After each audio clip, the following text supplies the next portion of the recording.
It's about riding and navigating 856 kilometers.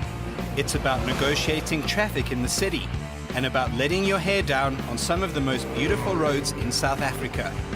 It's about camaraderie and it's about drama. It's about issues that affect everyone on a day-to-day basis. It's about 46 machines ranging from city-slicking scooters to 1600cc open-road touring bikes to tiny 250cc sports bikes, to big and bulky dual-purpose bikes, to a few quirky Italians too. But most importantly, it's about a competition. A tough, hard-fought competition where every single drop of fuel counts. This is the 32nd RFS Bike Econorun.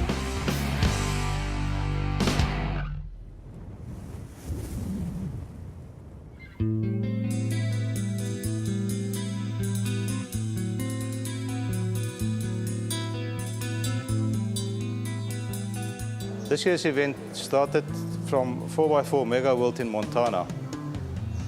A week before the event, we had registration taking place at Landmark Coffee Bar at the same venue. Indeed, it all began on a lazy Sunday in Pretoria North. The 46 competitors had to get the paperwork done first. This included receiving a plethora of stickers, filling in some forms, and generally just having a good time. But while we're on the point of administration, let's talk about the event itself and how it all works. The idea is to compete on the fuel economy of standard motorcycles under standard public road conditions and traffic rules. Anyone with a valid motorcycle license can enter, and a motorcycle normally helps. The riders are set off from a marshal point at a certain time, and they then have a specific amount of time to get to the next marshal point. Arrive too early, and it means they've gone too fast and probably burnt too much fuel. Go too slowly and clock in late, and they're penalized, because going slower means they theoretically use less fuel than other competitors. It gets even more involved. The riders have to navigate themselves via a supplied roadbook. The roadbook provides distances, actual instructions on where to turn, ideal speeds and ideal times at major turning points, and so on. Smarty Pants competitors can use it to work out average speeds, which helps a lot if you need to maintain certain average speeds on certain sections.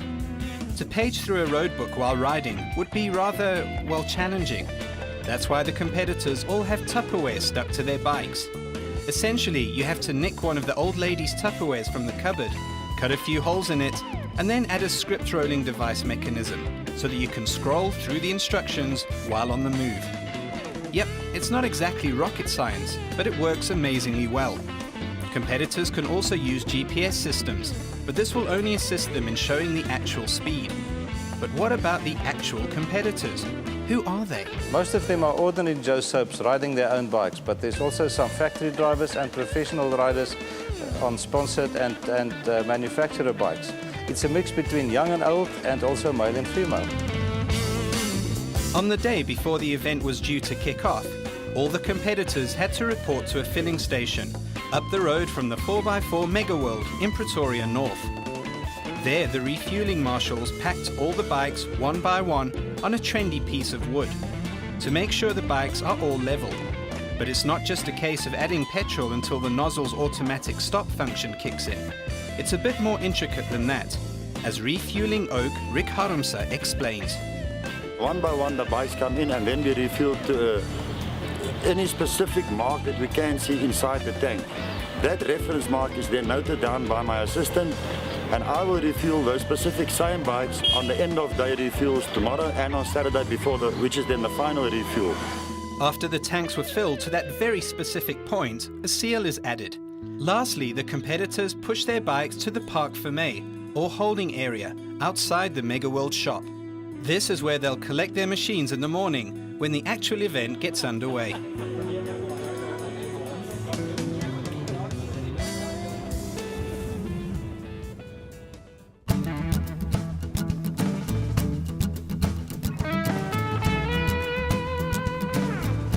The first bike was due to leave 1 minute past 8, but being a busy Friday morning and also at the end of the month, there was quite a surprise waiting.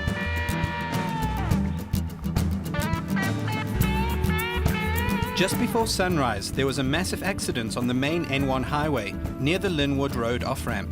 This caused a major gridlock, especially from the north. As the time ticked by, the organizers waited for news about the road clearing. Finally, Francois called everyone together for a powwow. Can we just have everybody's attention? We all know about the problem with the highway with the accident. It seems to be quite clear at the moment, but I don't want to take any chances and the guys with the big bikes with the panniers get stuck and it's an unfair disadvantage to them. So we are going to delay till 8:30. We'll make a decision then. In all probability, to make the calculations easy, we'll start at 9 o'clock. Then everybody just has to adjust an hour on their times instead of half an hour. Want ek weet julle is nie almal baie slim nie. And so finally at 9:01, Quinton van Wyk on a BMW F800 GT officially got the event underway. He's followed a minute later by Vic and Marianne Ferry on a BMW GS 1200. And another minute later by Keith Parry on a Honda NC 700. Now the competitors have to make their economical way to the N1 highway, where they first have to clear one of those much-loved toll gates before joining the highway action. The riders have to follow the highway all the way to the Rigel off-ramp, where they hook up with the Delmas Road. Now the riders are making their way to Delmas, and eventually the first refueling point in Bethel. The opening legs distance was a relatively easy 172 kilometers. Well, relatively easy is a relative term. On this day, on this road, the wind was howling like it was the last time it could do so. Adding further challenge were lots of cars and trucks.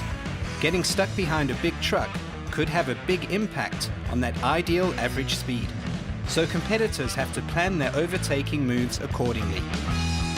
This is motorcycle journalist Dave Abrahams, an Econorun rookie on a Honda NC 700D scooter. Dave was thrown into the deep end here, but he seemed to be learning quickly. Stuart Becker on his BMW GSF 650S is doing his Superman impersonation. Meanwhile, Henny and Rita Testerka on a big BMW K1600 GT prefer a more traditional riding position. So even at this early stage of the event, it's clear that different competitors have different ideas on how to save fuel and how comfortable they want to be on the bike. Remember, there's still more than 800 kilometers to ride. With those average speeds clearly a priority, the riders don't waste much time taking in the rather unspectacular scenery of this area. This is Denver Biggs on his BMW F700 GS making headway, as does Noel Gibson on a Triumph Trophy SE, and Giel and Karina Kili on another one of those 1600cc BMW GT touring bikes. First up, hunting in a pack, is Bram Smit and motorsport legend Peter Delaray, both on BMW G650 GS machines. The BMW duo were followed shortly by another pair of Beamers. First it was André Skuman on another F700 GS, followed by Hannes van der Merwe on a bigger BMW K1300S. And here's an Austrian. It's the big and boomy KTM adventure of former rally navigator Wiley Harrington. Adding some more spice to proceedings was Greg Barrow on his Triumph Tiger EXPL. And that's Dave Adam on another BMW. Meanwhile, the Friday morning traffic wasn't doing the riders any favors. Luckily on two wheels, there are a few more gaps to be had. That's Henry and Leanne Zermatten on a BMW GS 1200 Adventure, clearing a busy intersection. And this is why riding a bike is so special. The wind, the lovely late winter African flatlands, topped off with a beautiful power station along the way. Thankfully, the roads and conditions will improve by at least 200% over the next day and a bit. This is the town of Bethel, and this is the first refueling point of the event. The marshals have set up shop at the entrance to the station, awaiting the arrival of bike number 1. Meanwhile, a breakfast was in the making for the riders. And here comes bike number... No, wait, that's not bike number 1. That's Vic and Marianne Ferry on their BMW GS 1200, officially known as bike number 2. Quinton van Wyk, the man who got the event underway earlier in Pretoria, seems to be missing in action. And here's the second bike, and it's the Honda of Keith Parry. And here's Quinton, finally, on his BMW. The bikes rolled in thick and fast as the refuel marshals set about filling up tanks to specific points and making careful notes of every little detail. After the refuel, the tanks were sealed again, and each rider had to sign for the amount of fuel used. Despite the wind and traffic, the general spirit was picking up as the bikes edged closer to Mpumalanga's beautiful mountain passes. Not that the conditions seemed to have bothered Triumph's Arnold Olivier much. No problem. It's easier than Joburg traffic. After a buoy roll, refuel, and a general stretching of legs break, the next leg loomed, and it was a 200-kilometer stretch that lay ahead. From Wethal, the route went through Hendrina, Carolina, past Badplaas to Barberton. Now the fun started. This is Koos Olivier, ambling his way through the town of Hendrina on his BMW 1200 RT. As the roads began to improve, so did the biker's spirits. This is Philip Herselman on a BMW R1200 GS, who seems to be having a blast all by himself. Meanwhile, experienced Econorun campaigner Denver Biggs was doing his best downhill skier impersonation on his BMW F700 GS. This is Andrei Skuman on a BMW F700 GS, getting caught up in a mini sandstorm just outside the town of Carolina. Yep, that person in charge of the wind was still feeling boisterous, reminding the bikers every now and again what's up. After successfully navigating through the town of Carolina with just one or two minor, sightseeing detours, the bikes hit the open road again. They were now heading to Badplaas, and the roads, they started a winding, while the person who was in control of the wind went on an extended lunch break. This is Wiley Harrington on his big KTM adventure, having some fun. Henry and Leanne Zermatten seemed much happier now. This is Leslie Jordan on a BMW G650 GS, cracking on some. This is Reg Hernell, who's won the Econorun numerous times on various bikes. This year he's on a factory BMW R1200 GS with liquid cooling. And that's Mark Hughes on one of only two Suzukis in this game. As the bikes passed through the town of Badplaas, the roads opened up even more, and the Windman also downed some happy pills. But then, an accident. It's Reg Hernell, and he's had a bit of a tumble, thankfully not picking up any serious injuries. The same couldn't be said for the brand new BMW R1200 GS.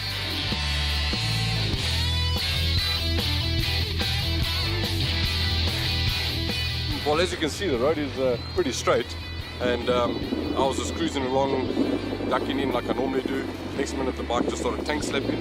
I managed to save it, hit the dirt part, and then the donga chucked me off the bike. So unfortunately it was a close call. Thank God I fell in the bush and not in the road. I think it could have been worse. Now I just got to explain this one to my sponsors. After that incident, the bikes arrived at the Nkomazi filling station near Barberton for the second refuel of the day. It was the same story. Refuel to a certain point, reseal, and after a bite to eat, restart again. The last leg of the day was also the shortest, with a few corners along the way.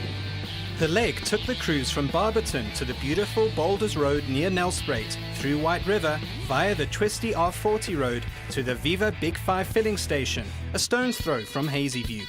Now this is where it gets even better, as all the roads lead to Mpumalanga's beautiful mountain passes. This is Bruce Yulson on the beautiful Eddie Lawson Kawasaki ZRX 1200 replica. Bruce is in his 70s, but he still lives for the open road and for those moments when he gets to wring the cow's neck some. Koos Olivier on his BMW is also eating up the K's here. The closed-off Boulders Road is a real treat for the bikers. Although this certainly is not a fast section, the road winds through the low-felt bush, past the big boulders that earned the road its name.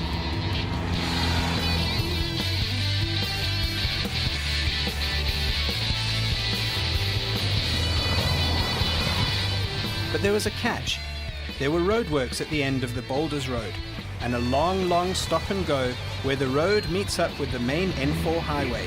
A marshal was on duty here to assist the riders in chaotic conditions. However, the situation meant that some riders could have a time advantage or disadvantage here, depending on how they catch the flow of traffic. So the organisers set up a special regroup stop just around the corner from the N4. Francois explains. We've had road deviations that we couldn't get rid of stopping there.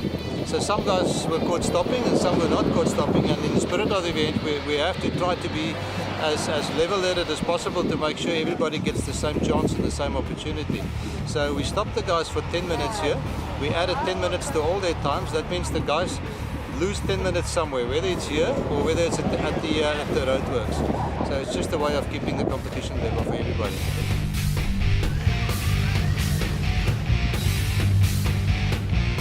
And so the show gets back on the road. That's Mark Hughes. Hey Mark, are you having fun yet? And that's motorcycle drag racing legend Peter Delaray doing, well, we're not quite sure what he's doing, but it looks like he's having fun. This is one of those Italian jobs. It's a very cool and very yellow Benelli 600, piloted by Mike Peel. Mike enters the town of White River and scoots off into the distance. Now it's only that section of R40 that remains before the last refuel point of the day. It was a long day in the saddle, and that first cold one at the Numbi Hotel in Hazyview was calling hard. And so the bikes arrived at the station for the final refuel of day one. That's Deirdre de Beer, who rides a BMW GT scooter. And in case you're wondering, Deirdre is not the only lady rider. Glynis de Villiers was on the only Ducati in the competition, an ST4S. So besides the ladies who are riding pillion, the girls are also getting into the actual riding action, which is very cool indeed.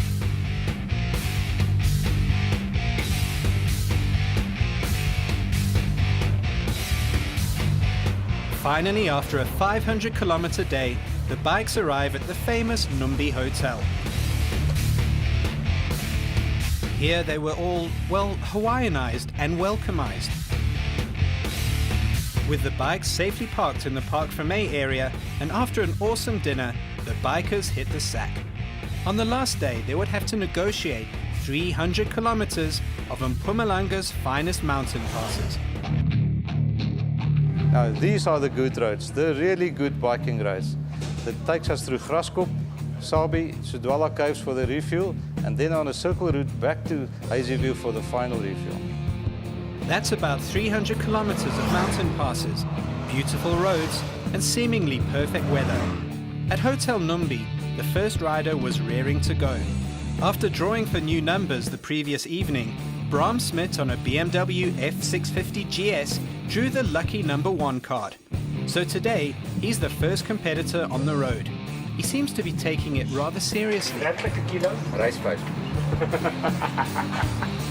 Drawing the number 2 spot was Wiley Harrington, riding the big KTM Adventure. He seems to be contemplating matters of international politics. Yes, I'm thinking about this. Germans have got around me today. It's time to hit those lovely roads, and Bram leads the way out of Hotel Numbi, followed closely by Wiley on the booming KTM.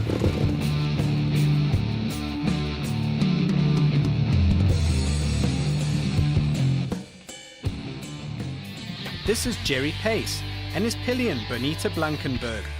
Jerry is a very experienced competitor, and for the last few years, Bonita, who is blind, has been competing in a variety of motorsport events with Jerry. We'll find out later how well or how badly they do. And so the riders made their way through the mountains on their merry way to the refuel at Sudwala. But now I'm going to put up my feet and enjoy the ride with the guys and gals.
There's only one pump available at this station, which is a good thing.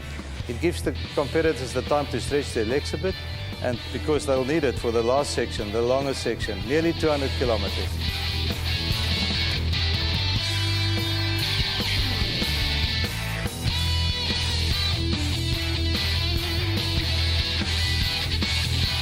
With the refueling done, the riders hit the mountain passes again on this last leg to the filling station near Hazy View. And here's reigning champion Shado Alston on his Honda NC 700X, clearly in it to win it again, judging by his focus. And here's the CBR 250R, with rider Grant Scott having to wring the little machine's neck to keep up a competitive average speed. And so the roads continue to wind through the beautiful Mpumalanga Mountains. But around one particular corner, on a particular cool downhill section, a surprise awaits the competitors. It's Marshal Rupert Colwick. Rupert explains what he's doing, lying on the ground next to the road. Okay, what I'm doing here is first of all a route check, make sure that they follow the route. And secondly, I'm checking for freewheeling, because it's a nice long downhill. And they love to pull the clutches in and see if they can freewheel. And so, after more than 850 kilometers in the saddle, the riders finally arrive at the Big 5 filling station near Hazy View. Some of the competitors were clearly quite confident about their performance. I think we won the class. And others, well, they were experiencing bug problems. A big bug hit me here and took the teeth out. I swallowed the tooth and the bug. So with the sun making its first moves towards the horizon, and with a local, well, motorcyclist pitching up in support of the competitors, the riders, after refueling, started making their merry way back to the Numbi Hotel. At the hotel, Marshal Rupert Colwick stripped 2 random bikes to check for any illegalities, of which none were found. All that was left now was to crunch some numbers to find out who would be crowned king or queen of the 32nd RFS Bike Econorun. Class A was won by that man, Shado Alston, on the Honda NC 700X, with a consumption of 3.03 litres for 100 kilometres. That also means that Shado has won the event overall, beating the small Honda CBR 250R by an average of just 50 millilitres per 100 kilometres. He still could reach 465 kilometres on one 14-litre tank of juice, which is really good news for commuters. And that was that. The competition was good, the rides were good, the pub was good, the food was good. Next year, we'll see. Maybe it's even better.